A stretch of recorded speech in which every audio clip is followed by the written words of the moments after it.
여러분 같이 하십니다. 교회여 다시 일어나라. 아멘.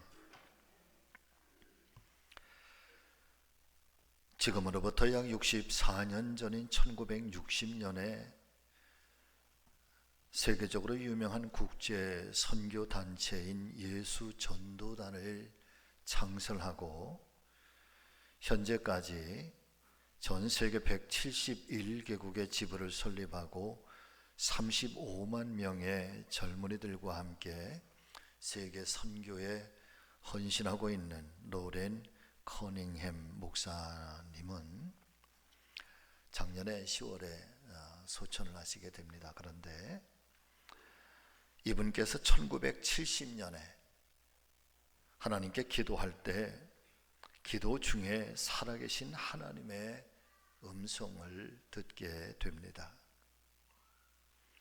하나님께서 시대와 민족을 따라서 각 나라를 쓰시기도 하고 또 그렇게 쓰셔오셨는데 처음에는 로마를 들어서 쓰시고 그리고 이후에는 영국과 프랑스를 쓰셨고 이제 21세기에는 작은 나라들을 사용하셔서 하나님이 선교의 역사를 이루시겠다.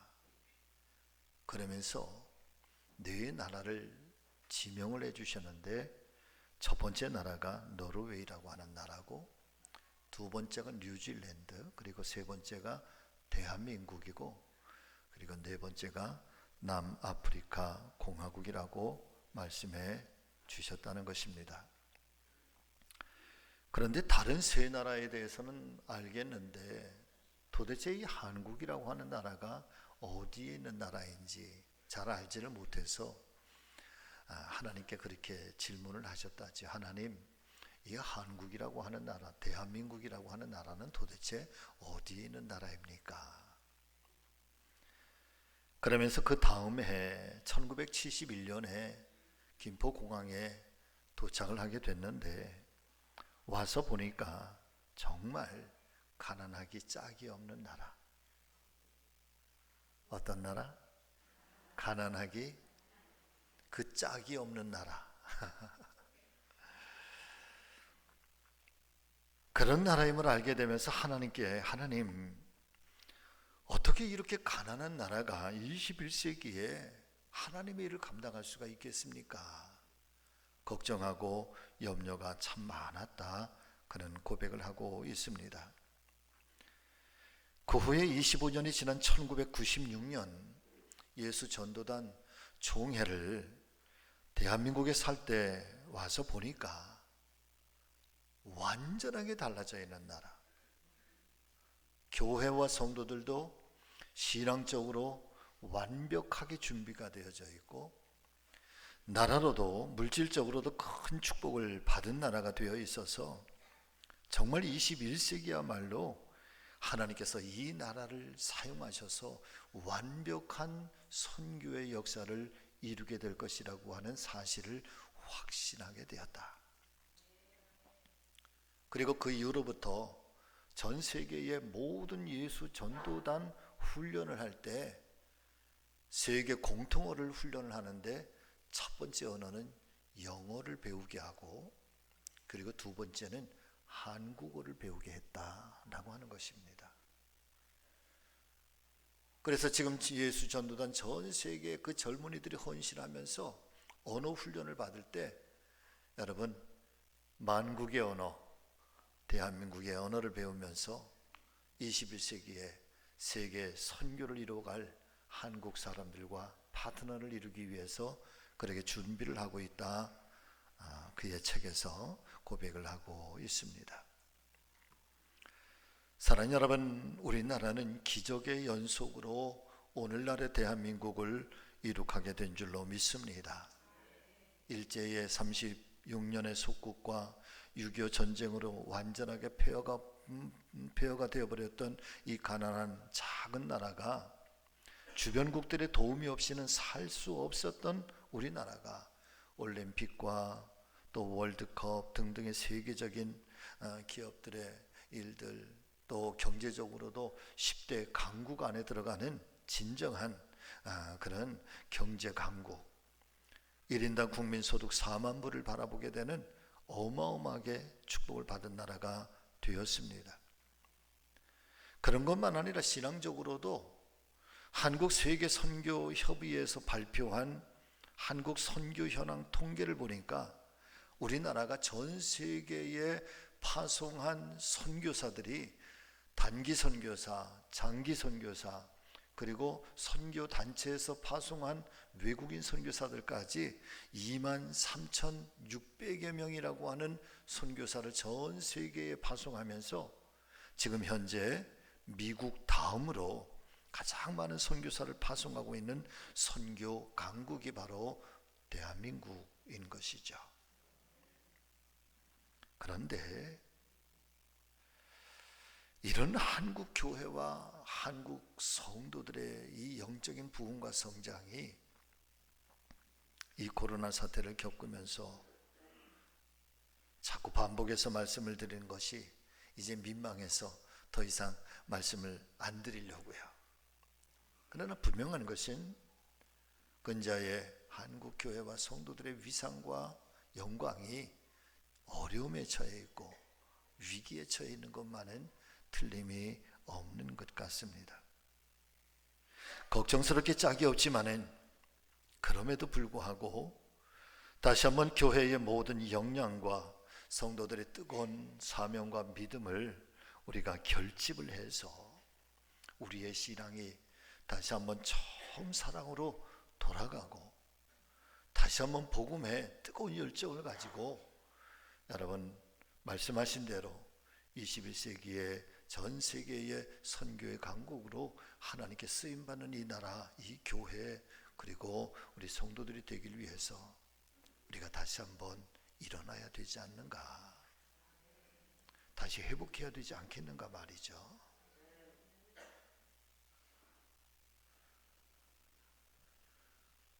다시 한번 하나님께 쓰임받는 복음 선교의 주역이 될 수 있도록 우리 모두가 자각하고 자성할 일이 있으면 자성하고 다시 한번 받아야 할 하나님의 은혜와 능력을 우리가 함께 사모하면서 한국 교회가 또 우리 교회도 71주년을 맞이하면서 다시 한번 딛고 일어나서 더 놀라운 미래의 일들을 우리가 함께 갖고 가기 위하여 노력해야 되지 않겠는가.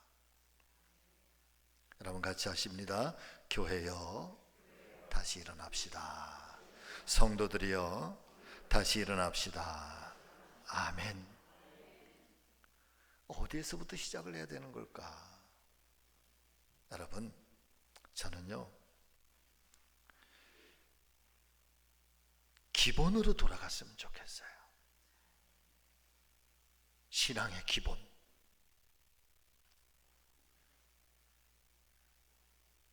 아예 처음부터 기본기를 갖추고 그 기본이 단단함 속에서 기둥을 세우고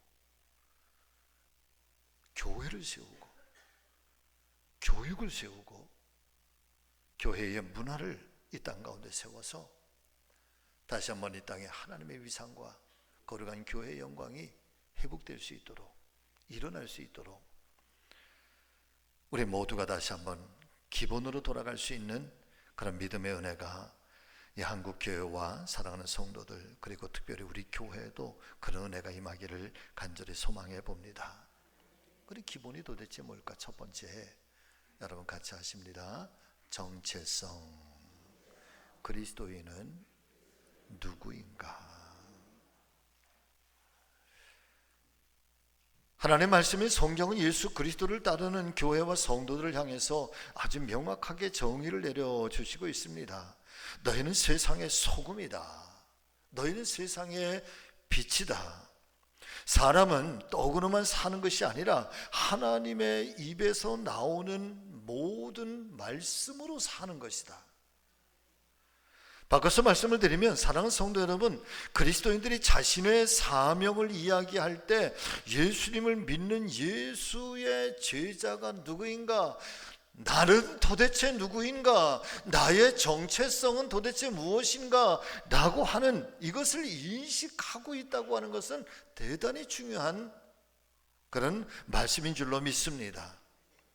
왜냐하면 자신의 정체성을 알지 못하는 사람은 설령 자신이 왜 존재하고 있는지, 내가 존재해야 할 이유가 무엇인지, 하나님 나를 왜 세상 속에 보내셨는지, 하나님 나를 통해서 어떤 일들을 이루시기를 원하시는지, 여러분 이 정체성을 깨닫지 못하면 그 모든 것들이 나와 무관할 수밖에 없다는 거죠. 자존감이 낮아지게 되고, 낮아진 자존감은 사실상 아무것도 할 수 없는, 어쩌면 우리의 삶에 큰 걸림돌이 될 수 있기 때문에 그렇습니다. 1981년에 발표된 마크 트웨인이라고 하는 사람이 쓴 왕자와 거지라고 하는 아이들 동화 이야기가 있습니다. 이것은 지금 전 세계에 너무나도 유명해서 여러분 모르는 사람이 없을 만큼 작품 중에 작품이라고 하죠. 이 왕자와 거지에 관한 얘기는 과연 도대체 뭘까? 여러분 저는요, 이 왕자와 거지는 정체성에 관한 이야기라고 봐요. 왕궁에서 태어난 에드워드 왕자, 어느 날 자기와 너무나도 비슷하게 생기고 거의 똑같이 생긴 것 같은 거지 소년 톰 헌티라고 하는 사람을 만나게 되고, 그리고 왕궁에 초청을 하고 이 둘은 옷을 갈아입게 됩니다. 그래서 한 사람은 왕궁에서 나가서 거지의 삶을 살고, 거지였던 톰 헌티는 왕궁에 들어와서 왕자의 삶을 살게 되죠. 그런데 이 두 사람은 너무나도 상반된 삶을 살게 됩니다. 에드워드 왕자는 거지의 무리 속에서 거지와 함께 살고, 모든 것들이 다 불편하고 모든 것들이 다 힘들고 어렵지만 그런 속에서도 자기 자신이 왕자라고 하는 정체성을 가지고 왕자처럼 말을 하고 왕자처럼 행동을 합니다. 그러니까 거지 세계에 있던 사람들이 마치 미친 사람처럼 취급을 하고 오해를 하고 학대를 하고 미워하지요. 그런 속에서도 이 에드워드는 나는 왕자라고 하는 이 존엄성을 결코 잃어버리지 않습니다. 그런데 반대로 톰 헌티라고 하는 이 거지 소녀는요, 왕궁에 들어와서 살지, 모든 것들이 환경이 다 바뀌었습니다. 다 위해 줍니다. 섬김을 받습니다. 그럼에도 불구하고 불안과 두려움 속에서 살아. 혹여나 나의 정체가 들통이 나면 어쩔까? 해함을 당하지는 않을까? 시시각각 그 왕자의 옷을 벗고 도망갈 구미를 하게 되죠. 결국은 오랜 세월이 지난 다음에 왕자는 다시 궁으로 돌아오고 거지 소녀는 거지의 그 세계로 돌아가게 됩니다. 그리고 돌아온 왕은 자기가 그 거지의 삶을 살면서 어려운 사람들의 형편을 알고 훌륭한 왕이 되었다. 어쩌면 결론은 너무나도 뻔한 그런 이야기처럼 결론을 짓고 있지만은, 그런데 이 거지와 소년의 이야기를 좋아하는 이유는, 사랑하는 성도 여러분, 사람이 자신의 정체성을 어떻게 갖고 살아가느냐에 따라서 그 사람이 살아가는 삶의 방식 그리고 내용이 전혀 다르다는 사실 때문에 우리는 이 이야기를 너무나도 좋아하고 있는 것 같습니다. 비록 삶은 때로 거지처럼 힘들고 어려운 환경이라 할지라도 자기 자신에 대한 정체성이 여러분 왕자처럼 존귀한 정체성을 간직하고 있다면 그는 어디에서도 왕자처럼 살 수 있다는 거예요. 그런데 아무리 왕궁 같은 화려하고 부족함이 없는 그런 환경 속에서 살아간다고 할지라도 자신을 바라보고 있는 자신의 정체성이 거지처럼 바라보고 나를 거지처럼 여기고 있다고 한다면 그 환경에 좋은 것에 상관없이 그 삶은 여러분 거지의 삶을 살아갈 수밖에 없다는 것이죠. 자, 이것이 신앙적으로 우리에게 들려주고 있는 이 메시지는 아주 분명합니다. 그렇다면 우리는 과연 어떤 정체성을 가지고 살아가고 있는 것일까? 여러분, 신앙의 근본은요, 정체성의 문제예요. 할렐루야. 오늘 이 교회와 성도들의 정체성이 도대체 뭘까? 교회가 추락하게 되는 이 잃어버린 교회의 정체성, 교회의 근본은 도대체 무엇일까?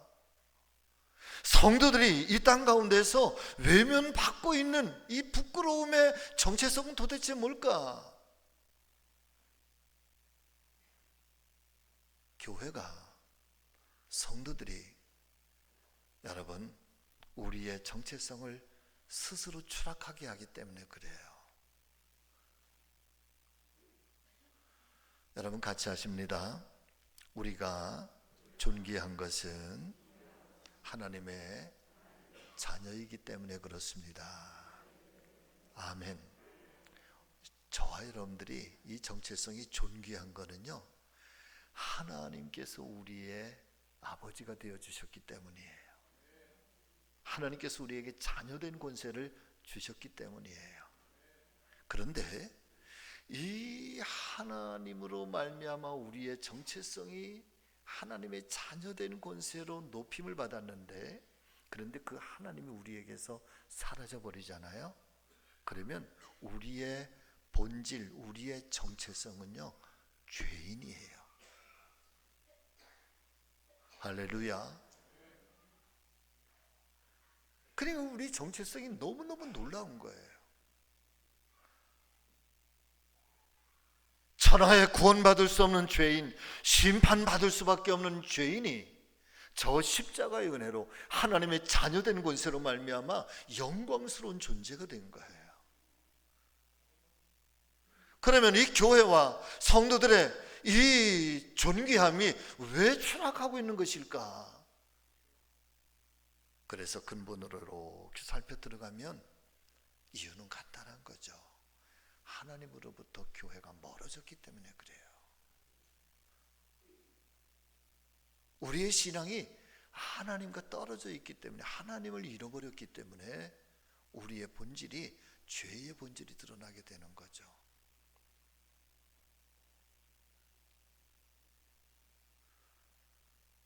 교회가 다시 일어나기 위하여, 이 땅에 교회의 영광이 다시 회복되기를 위하여 여러분, 우리가 기본으로 돌아가서 찾아야 될 것이 있다고 한다면 잃어버린 교회의 정체성과 잃어버린 성도의 정체성을 회복하는 일인데, 이 정체성을 회복하는 일은 하나님과 함께 있어야 되는 거예요. 교회가 자꾸만 하나님의 영광을 잃어버리고 자꾸 세상의 영광을 취해. 그 교회가 자꾸 세상, 인간적인 걸 자꾸 탐해. 그러면 여러분, 세상은 나와 비슷한 사람을 너무너무 잘 알아요. 나와 비슷한 건 금방 알아채요. 그래, 교회가 우리와 다르지 않아, 우리와 비슷하면 교회가 동일하게 취급을 해. 초대교회의 예루살렘 교회와 성도들이 왜 세상 속에서 높임을 받았고 세상 사람들이 왜 복음을 두려워했을까? 다르기 때문이야, 이게. 그래서 저들을 바라볼 때마다 우리와 엄연히 다르고, 저들을 볼 때마다 우리의 삶과 전혀 다르고, 저들이 추구하는 인생이, 저들이 추구하는 영광이 우리가 추구하는 영광과 다르니까 저들 앞에 서면, 교회 앞에 서면 세상이 두려움을 느끼는 거고, 교회 앞에 서면, 성도들 앞에 서면 우리가 초라해지니까 그래서 두려워지기 시작하는 거거든요. 그런데 언제부터인가 너무 닮았어, 교회가. 믿지 않은 세상 사람들이 볼 때 너무 닮아 있어. 두려워하지 않지. 어떻게 다시 교회가 일어설 수 있을까? 교회의 정체성을 여러분 회복해야 돼요. 교회는요, 영광스러운 거예요. 주님의 핏값으로 세워진 거죠. 성령의 능력 안에 있을 때 교회가 위대한 거예요. 하나님이 주인 되시고 하나님이 역사하시고 하나님이 통치하시는 교회가 될 때, 여러분, 그 교회가 하나님의 영광이 드러나는 거예요. 교회 안에 자꾸만 인간적인 세상적인 냄새가 풀풀 나면은요, 교회는 금방 추락합니다. 할렐루야. 저는 간절히 바라고 원하는 것은 우리 한국교회가 이 복음의 정체성을 다시 회복할 수 있기를 간절히 소망합니다. 우리 교회가 71년의 모든 역사를 디딤돌 삼아서 여러분 한 단계 더 거룩한 교회로 여러분 그렇게 성장하고 부흥하고 성숙해지는 우리 교회가 되기를 소망합니다. 자, 두 번째 같이 하십니다. 그리스도인은 믿지 않는 사람들과 어떻다? 다르다. 믿으시면 아멘. 다른 것도 어떻게 다르냐? 근본적으로 다르다. 말씀을 보실까요? 요한복음 1장 12절 13절 같이 읽습니다. 영접하는 자, 곧 그 이름을 믿는 자들에게는 하나님의 뭐가 되는? 자녀가 되는 뭘 주셨다? 권세를 주셨다. 그러니까 저와 여러분들은 하나님의 자녀의 권세를 가지고 있다는 거예요. 유명한 말씀 고린도후서 5장 17절의 말씀 같이 읽습니다. 그런즉 누구든지 그리스도 안에 있으면 새로운 피조물이라. 이전 것은 지나갔으니 보라 새 것이 되었도다. 아멘. 다르다는 거예요. 달라야 된대. 사람 이름의 성도 여러분, 그런데 말이에요, 혹시나 저와 여러분들 가운데 우리가 세상 사람과 다르다 이 사실이 불편하게 여겨지시는 분들은 없습니까? 여러분, 그게 불편하세요? 다른 게 불편하세요?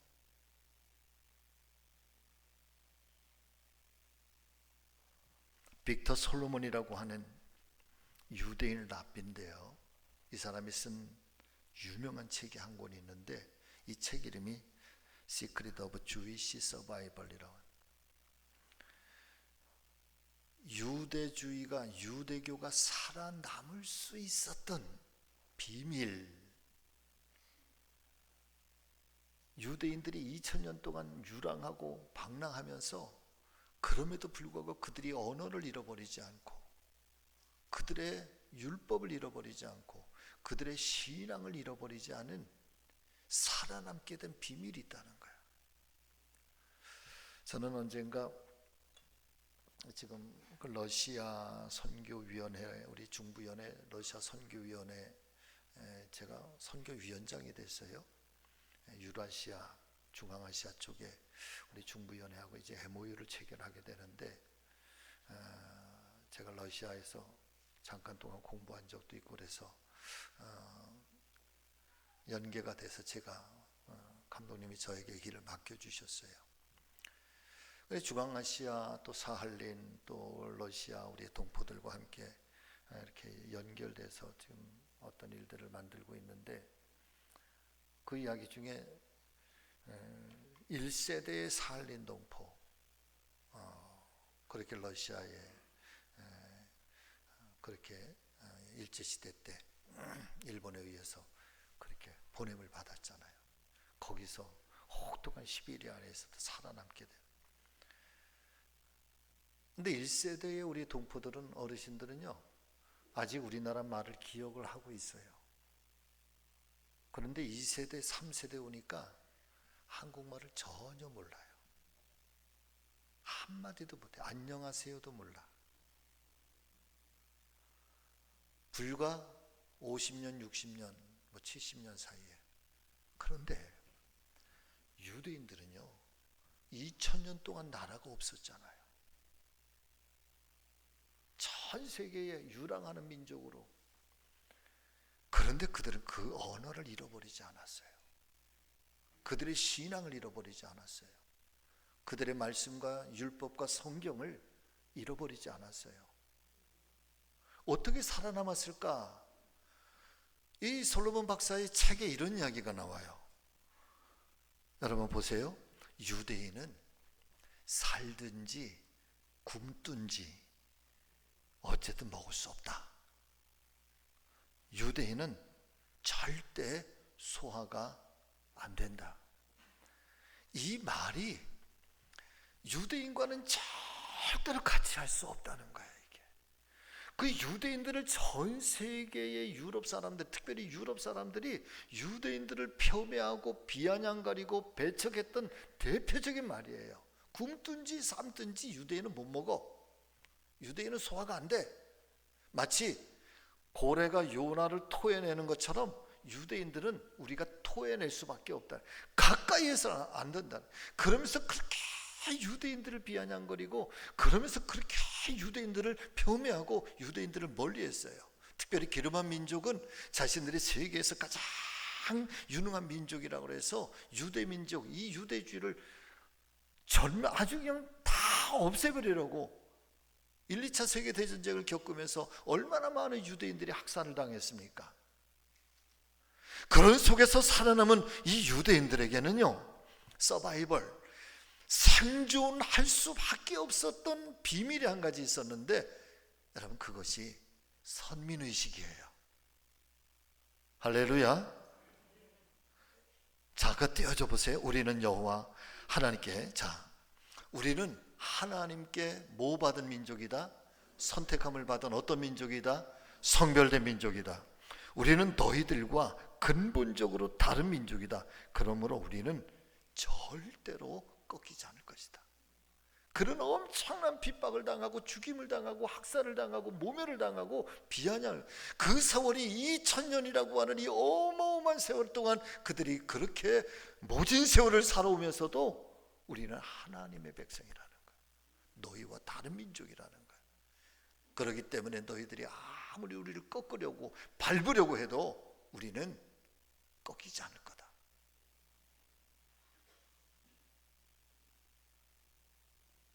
어린이 교육, 유대의 어머니의 교육을 공부하면서 정말 감동을 받았던 한 대목이, 유대인들은요 아이들을 7살, 8살 때까지 젖을 먹여요.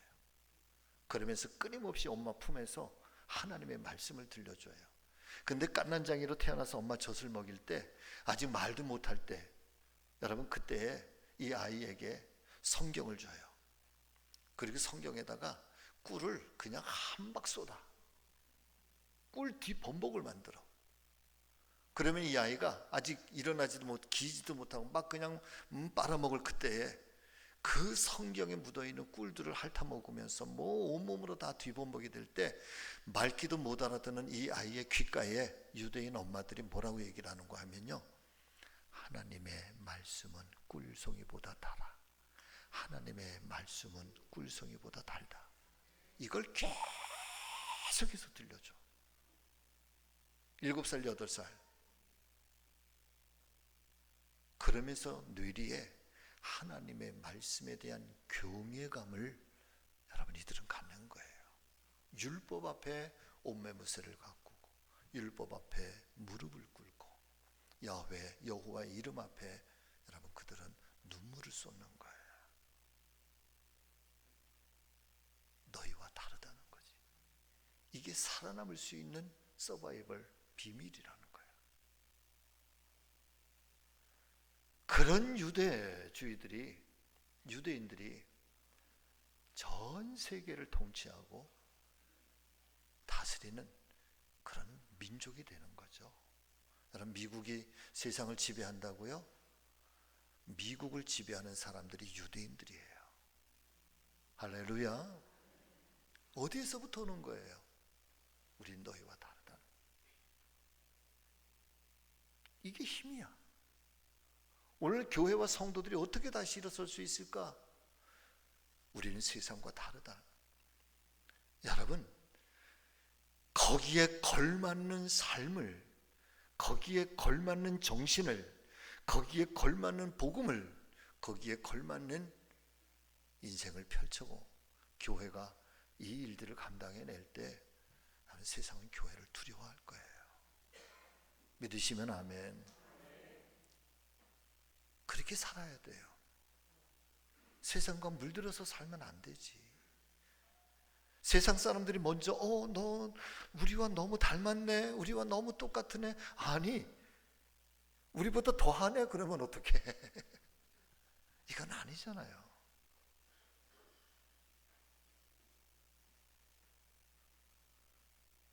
저는 우리 교회가 세상과 다르다는 소리를 듣기를 원합니다. 우리 사랑하는 성지 가족들이 세상과 다르다는 소리를 듣기를 원합니다.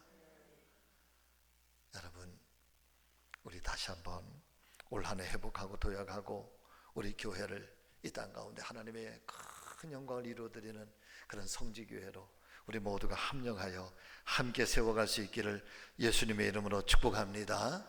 그러기 위해서 우리의 신앙을 다시 한번 기본으로 돌아가 보자고요.